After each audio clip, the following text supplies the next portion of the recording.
반절을 지나가면요, 내려갈 때는 빨리 가고 쉽게 가는 것 같아요. 서울을 갈 때는 힘들어요. 올 때는 되게 빨리 오는 것 같잖아요. 그런 거예요. 오늘부터는 이제 쉽게 갈 거라고 생각을 하고요. 이 고난주간 특세에 이런 분이 계세요. 저희 교회에 아직 등록을 안 하셨는데 특세를 지금 개근을 하고 계세요. 나 이번 주에 등록하겠다. 동판에 이름을 새겨달라. 새겨줄까요 말까요? 새겨준답니다. 혹시 등록하지 않으신 분들은 이번 주에 꼭 등록하시기 바랍니다. 말씀 전하도록 하겠습니다. 화면에 그림이 나오죠? 서진인의 맛있는 녀석들, 편스토랑, 삼시세끼 모두 음식과 관련된 TV 프로그램이에요. 모두가 하루 세끼 밥 먹고 살기 때문에 밥 먹는 것이 특별한 일이 아니라 일상적인 일이라고 우리는 생각을 합니다. 그래서 반찬이나 요리를 만들고 밥해 먹는 일이 뭐가 재미있을까 싶지만 의외로 많은 사람이 재밌게 시청하는 것을 보면 사람들이 밥 먹는 것 중요하게 생각한다? 생각하지 않는다? 중요하게 생각해요. 곰곰 생각해보면 밥 먹는 것은 무척 중요합니다. 왜냐하면 밥을 안 먹어요. 어떻게 돼요? 당장 죽진 않지만 결국 죽게 됩니다. 우리가 밥을 먹어서 사는 거예요. 밥을 안 먹으면 사람이 죽어요. 밥 먹는 것은 내 생명을 연장시키는 일입니다. 이렇게 밥 먹는 일이 중요한 일이기 때문에 매일 먹는 밥이지만 이왕이면 맛있게 먹고 건강한 밥을 먹고 싶어 합니다. 그래서 사람들이 밥 먹는 프로그램에 많은 관심을 갖게 되고 이 프로그램들이 인기리에 방영되고 있습니다. 이렇게 먹는 관점에서 보잖아요. 마태복음에서 예수님은 굉장히 충격적인 모습으로 사역을 시작합니다. 40일 금식으로 사역을 시작하시고 여러분 40일 동안 밥을 안 먹으면 어떻게 될 것 같아요? 금식기도 해보신 분 많이 계시잖아요. 밥을 안 먹으면 어떻게 돼요? 1번 배가 고프잖아요. 여러분 밥을 안 먹으면 배가 고픕니다. 한 3일 4일 금식을 해보신 분들은 이거 느끼셨을 거예요. 그전에는 하루가 빨리 가요. 근데 금식을 딱 하잖아요. 하루가 정말 늦게 갑니다. 왜 그러냐면 여러분 우리가 하루 삼시세끼를 먹으면 아침을 먹고 점심을 먹고 저녁을 먹으면 하루가 마디가 지어져요. 아침 점심 세 끼를 먹으면 하루가 갑니다. 그런데 금식을 하면 아침 안 먹어요, 점심 안 먹어요, 저녁 안 먹어요. 하루가 안 가요. 여러분 하루가 굉장히 길게 느껴집니다. 한 3일 정도 하면 제 경험으로는 힘이 안 빠져요. 여러분 그때도 썽썽합니다. 일주일에도 힘이 안 빠집니다. 여러분 열흘 지나가도 배만 고프지 힘은 빠지지 않습니다. 여러분 20일 지나가고 가기 시작하면 사람의 몸에 먹는 게 없잖아요. 힘이 빠집니다. 지방 다 태우고 이제 근육 태우기 시작하는 거예요. 힘 빠져요. 저는 30일 금식을 해본 적이 있습니다. 30일 정도 가면 죽고 사는 문제입니다. 내일 아침에 내가 살아있을까 보장이 없어요. 여러분.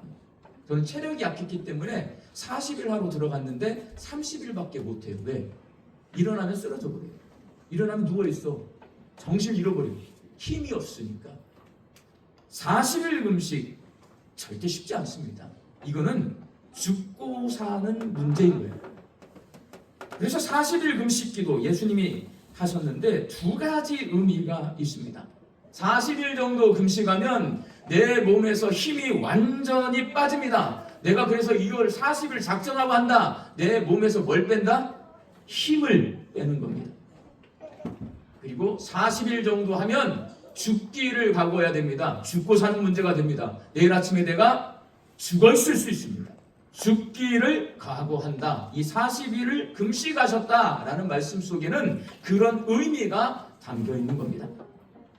예수님이 40일 금식을 통해 예수님의 사역을 시작하신 것은 예수님의 힘을 다 내려놓고 하나님의 뜻에 순종하겠다는 다짐입니다.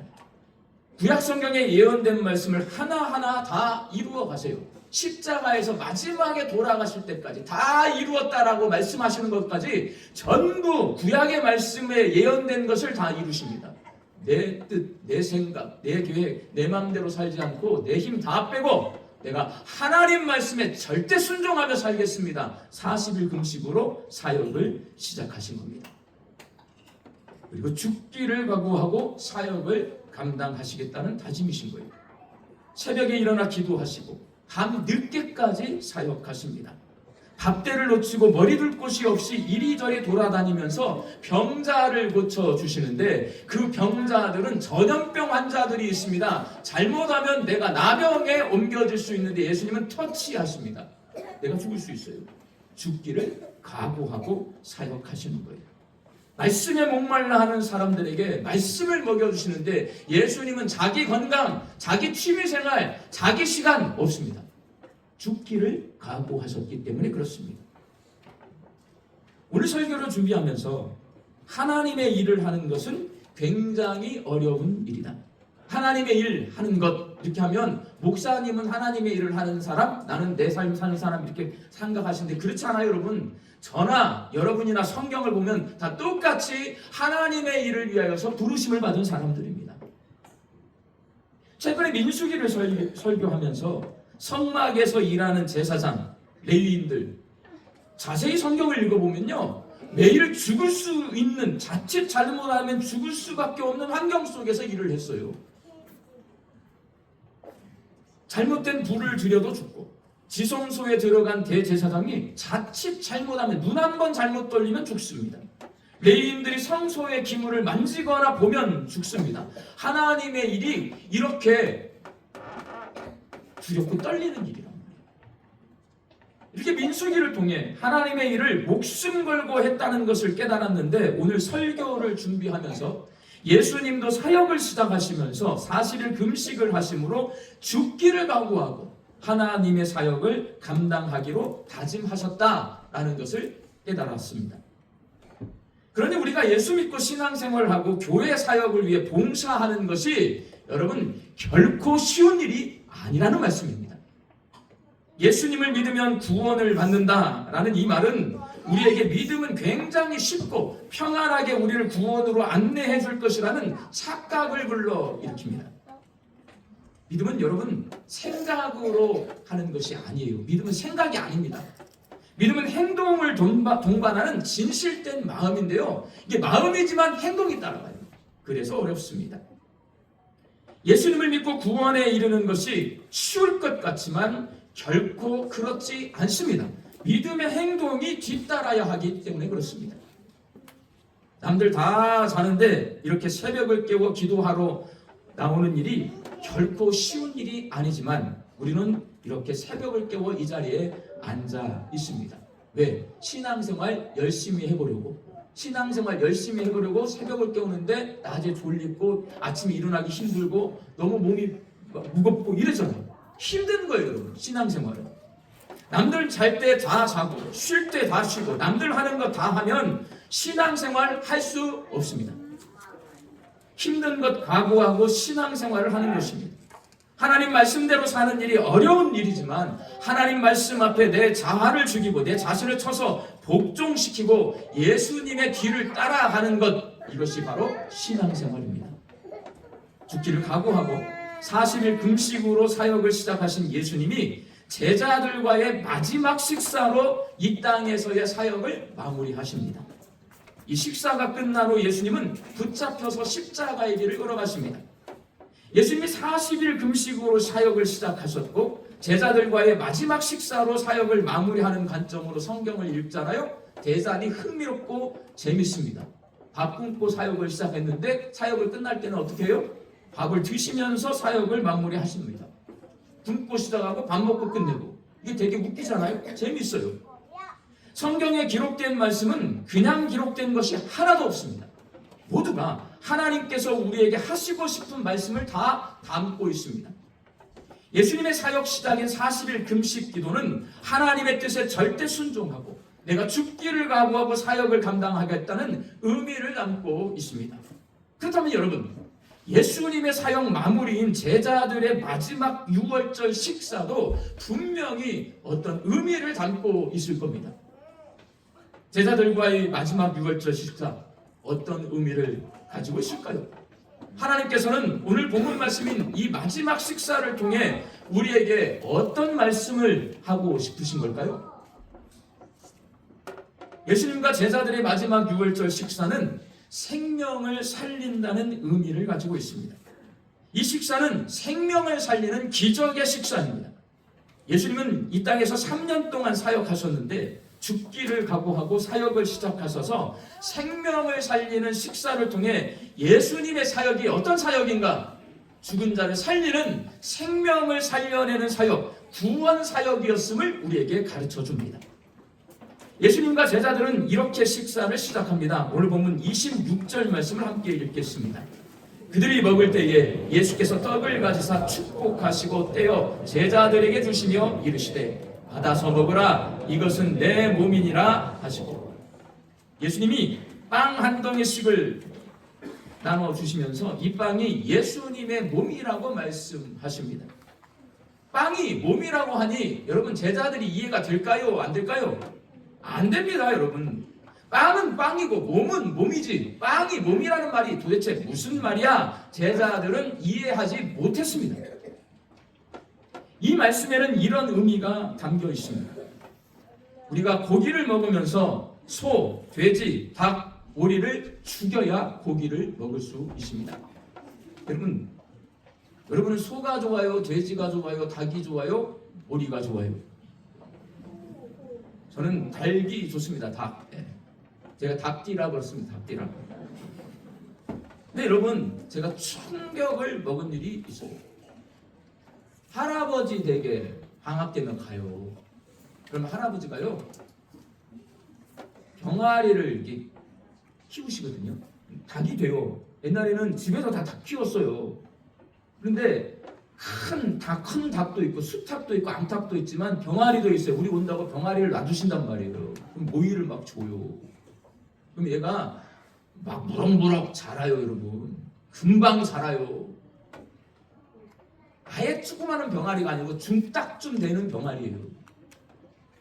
나중에 방학이 끝날 때쯤 되면 할아버지가 잡아요. 그걸 먹어요. 설교를 준비하면서 그게 생각이 났어요. 내가 모이 주고 키운 갸가 죽어야 내가 먹어요. 우리가 입으로 먹는 이 고기, 실제로는 그 짐승의 생명을 먹는 것입니다. 마찬가지로 예수님이 자신의 몸을 먹으라는 말은 예수님의 생명을 먹으라는 말씀입니다. 오늘 보면 26절 말씀에서 가지사 축복하시고 떼어 주시며 중요한 단어들이 나옵니다. 이 단어들은 이런 의미를 가지고 있습니다. 먼저 가지사, 제가 성찬식 할 때 빵 한 덩이 이렇게 딱 들어 올리잖아요. 예수님 똑같이 하셨을 거예요. 빵 가운데에서 빵 하나를 집어 올리듯이 예수님께서 누구의 생명을 집어 올리시는 거예요? 자신의 생명. 하나님이 예수님의 생명을 집어 올리시는 거예요. 축복하시고 들어 올리신 다음에 축복하세요. 하나님께서 예수님의 생명으로 세상 모든 사람을 구원하도록 축복하셨어요. 이 생명에 축복하십니다. 하나님이 복 있는 생명인 거예요. 그걸 찢습니다. 찢는 하나님이나 찢겨주시는 예수님이나 모두 고통스럽습니다. 찢어지니까. 그럼에도 불구하고 하나님께서 예수님의 생명을 찢으셨다라고 말씀하세요. 마지막으로 주십니다. 하나님께서 예수님의 생명을 나누어 주셨고 이를 먹는 사람들은 생명을 얻게 될 것이라는 말씀입니다. 제가 매달 마지막 주에 성찬 예식을 하는데 이 퍼포먼스를 하는 거잖아요. 하나님이 여러 개의 빵이 있는데 그 중에 하나의 빵을 선택하는 것은 예수님의 생명을 선택하신 거예요. 들어 올리신 거예요. 그리고 축복하십니다. 왜? 이 생명이 모든 죄인들을 살리는 생명이 될 거니까 축복하세요. 찢습니다. 찢어져서 나눠져야 살리니까. 아프지만 찢어요. 그리고 나눠주십니다. 그걸 우리가 받아 먹잖아요. 뭘 먹는 거냐? 주의 생명을 받아 먹는 겁니다. 예수님은 이 마지막 식사에서 자신의 생명을 나누어 주심으로 사람들이 생명을 얻게 될 것이라는 의미를 부여하고 계십니다. 마지막 식사가 어떤 의미냐? 생명을 살리는 기적의 식사인데 어떻게 살릴 거냐? 내 생명을 너희에게 나눠줘서 살릴 것이다. 보여주시는 거예요. 이어서 예수님은 잔을 가지시고 이렇게 말씀하셨습니다. 오늘 보면 27절, 28절 말씀 함께 읽겠습니다. 또 잔을 가지사 감사기도 하시고 그들에게 주시며 이르시되 너희가 다 이것을 마시나 이것은 죄사함을 얻게 하려고 많은 사람을 위하여 흘리는 바 나의 피 곧 언약의 피니라. 구약시대에 드렸던 제사들 가운데 죄 용서를 위해 드리는 전제라고 하는 제사가 있습니다. 전제는 잔에 포도주를 가득 담아서 제단에 뿌리는 제사입니다. 예수님은 자신이 십자가에서 피 흘리는 것을 이 제사에 비유해서 말씀하시면서 십자가에서 흘린 피가 사람들의 죄를 용서해주는 언약의 피라고 말씀하십니다. 피에 생명이 있고 피가 곧 생명이다. 레위기는 우리에게 가르쳐 줍니다. 그래서 십자가가 예수님의 생명으로 맺은 하나님과의 구원 약속임을 말씀해 주십니다. 예수님과 제자들의 마지막 식사가 중요한 이유, 예수님의 생명을 쪼개서 나누어지고 예수님의 생명으로 사람들의 죄를 용서해 주심으로 사람들의 생명을 살리는 기적의 식사이기 때문에 그렇습니다. 예수님은 사람들이 잊지 않고 항상 기억하도록 제자들과의 마지막 식사를 생명을 살리는 기적의 식사로 만드시는 겁니다. 그리고 성경은 그것을 기록해 놓았습니다. 그 말씀을 우리가 기억하면서 하루 세끼 밥 먹을 때마다 이 식사를 기억하면서 항상 잊지 않도록 식사를 통해서 우리에게 예수님이 나를 어떻게 구원하셨는지를 기억하게 하시는 거예요. 사랑하는 광주 양림교회 성도 여러분, 밥 안 먹는 분은 없으실 것 같아요. 세끼 다 안 드셔도 하루에 한 끼, 두 끼는 다 드실 겁니다. 우리가 매일 식사를 할 때마다 예수님의 생명의 식탁을 기억하고 있습니까? 우리가 식사할 때 식사기도 하잖아요. 그 식사기도가 뭐가 중요하냐면 이 생명의 식탁을 기억하는 기도를 하는 거예요. 여러분. 나에게 생명 주신 예수님 감사합니다. 많은 사람이, 특히 여러분의 자녀들이 학교에서 점심 식사할 때 기도할 것 같아요? 안 할 것 같아요? 여러분의 자녀들, 어린 손자, 손녀들, 중고등학생들 학교 가서 급식에서 밥을 먹습니다. 기도할까요? 안 할까요? 저는 이게 궁금해서, 왜냐하면 저는 10년 동안 담임 목회하면서 8년을 어린이 아침 기도회, 제가 목회하던 교회가 초등학교하고 5m 간격 거리 하나 두고 문을 마주대고 있어요. 애들이 전부 교회 마당을 받고 학교로 들어가. 그래서 제가 했던 게 뭐냐면 어린이 아침 기도회예요. 아이들이 학교에 가기 전에 교회 예배당에서 기도하고 가게 만들었어요. 제가 그걸 8년을 했어요. 근데 궁금했어. 처음에 아이들이 기도 생활을 어떻게 하고 있는가. 아이들이 기도를 가장 열심히 할 수 있는 건 뭐냐면 밥 먹기 전에 하루 3번 기도하는 거예요. 기도하는 사람 내 딸도 안 해. 조사를 했는데 내 딸도 학교 가서 기도를 하지 않고 밥을 먹어요. 여러분 왜? 부끄러워요. 교육을 시키지 않으면 아이들이 학교에 가서 밥 먹기 전에 기도하지 않습니다. 근데 식사 기도는 중요합니다. 이 생명의 식탁을 기억하는 기도예요. 훈련시키셔야 합니다. 이걸 기억해야 내가 생명을 먹고 내가 살아나는구나. 이걸 기억하고 내 자신을 지킬 수 있습니다. 그걸 기억하지 않고 잃어버려요. 내 생명 못 지킵니다. 제자들이 오순절 마가의 다락방에 성령 체험을 하고 나서야 자신들이 어떤 식사를 했는지 그제서야 깨달아요. 그 전에는 예수님과의 마지막 그 식사 기억하지도 못하고요. 어떤 의미인지도 몰라요. 근데 성령이 딱 충만하고 나니까 그 마지막 식사가 얼마나 중요한 식사인가를 깨닫게 됩니다. 그래서 사도행전에 보면 성도들이, 초대교회 성도들이 오면 제자들과 함께 매일 떡을 나눕니다. 주의 식탁을 주의 만찬을 기억하면서 식사를 함께 하는 거예요. 생명의 식탁을 기억하는 겁니다. 그래서 우리 교회가 성찬 예식을 행하고 있는 겁니다. 그게 초대교회의 전통이 된 거예요. 제가 중학교 1학년 때 우리 반 1등 황병직이라고 하는 친구가 있었습니다. 저랑 가장 친했어요. 그 친구가 저를 엄청 좋아하는데 그 친구의 집은요, 학교가 여기 있으면 담장이 딱 있을 거잖아요. 그 담 너머예요. 수업이 끝나면 그 친구가 저를 데리고 자기 집에 갑니다. 근데 그 친구는 하는 게 뭐냐면 공부밖에 없어요. 난 놀고 싶은데, 난 놀기를 좋아하는 애인데 나를 데리고 지네 집에 가서 완전 정복 영어 문제집을 같이 풉니다. 참 짜증나는데 너무 좋아하니까 따라다녔어요. 중학교 1학년인데 그 어느 날 여름입니다. 학교가 끝나고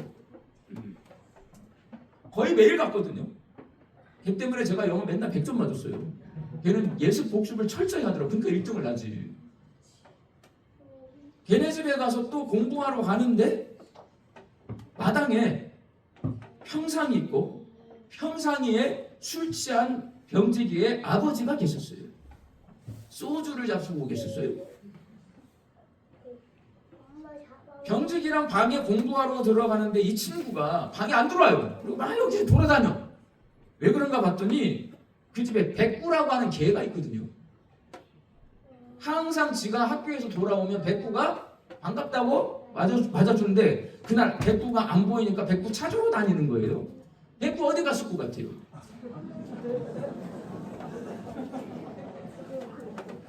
소주 잡수시는 아버지 솥단지 속에 들어가 있어요. 그렇게 쫓아다니다가 얘가 이제 머리가 좋은 애니까 뭔가 쎄하니까 아는 거예요.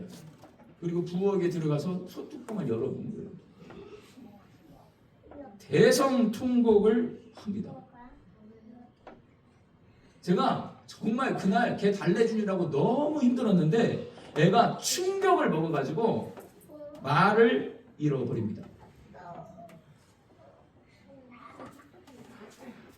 이 친구 지금 서울에서 살고 있는데 제가 이렇게 중학교 2학년 때 전학을 갔어요. 그래서 고등학교 학력고사를 끝마치고 얘는 고대 법대를 갔거든요. 서울에 이사를 갔는데 저한테 내려왔어요. 근데 그때가 우리 교회 부흥사경회예요. 우리 집에 놔두고 부흥사경회를 갔다 왔는데 삐져서 가버렸어요. 그 다음부터 저한테 연락을 안 해요. 못 물어봤어요. 너 개고기 먹냐? 먹을 것 같아요? 못 먹을 것 같아요?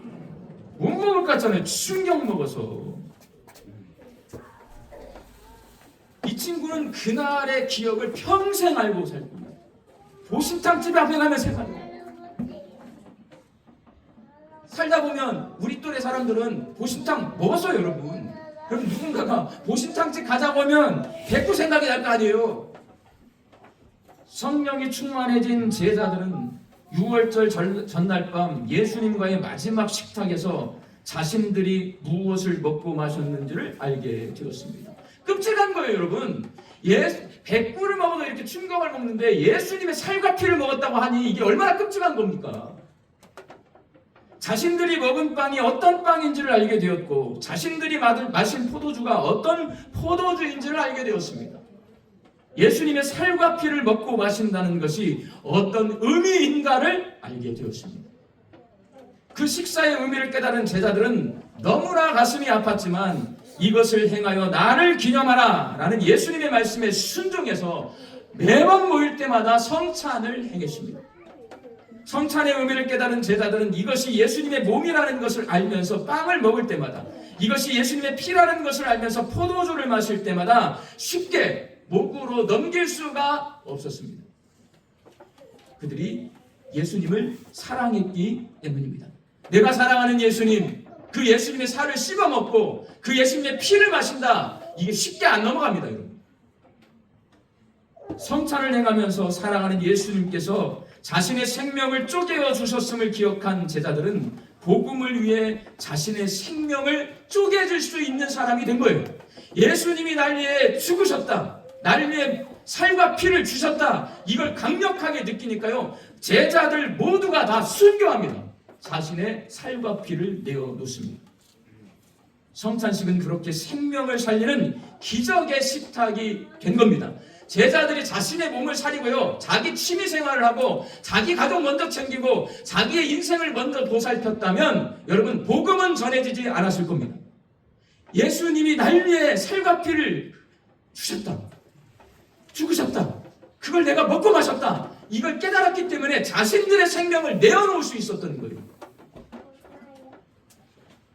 자신의 생명을 쪼개서 나누어주는 조촐한 식탁에서 시작된 이 기적이 예루살렘과 사마리아와 온 유대와 땅끝 넘어 온 세상을 바꾸어 놓고 결국 이스라엘에서 영국으로 갔다가 영국에서 미국으로 갔다가 미국에서 한국으로 왔습니다. 이 기적이 저와 여러분에게 일어날 수 있게 되기를 바랍니다. 몇 끼 밥을 먹을 때마다 생명을 살리는 이 기적의 식사를 기억하고 성찬에 참여할 때마다 생명을 살리는 기적에 동참해서 나도 예수님처럼 내 생명을 쪼개어 생명을 살리는 기적을 만들어낼 수 있기를 바랍니다.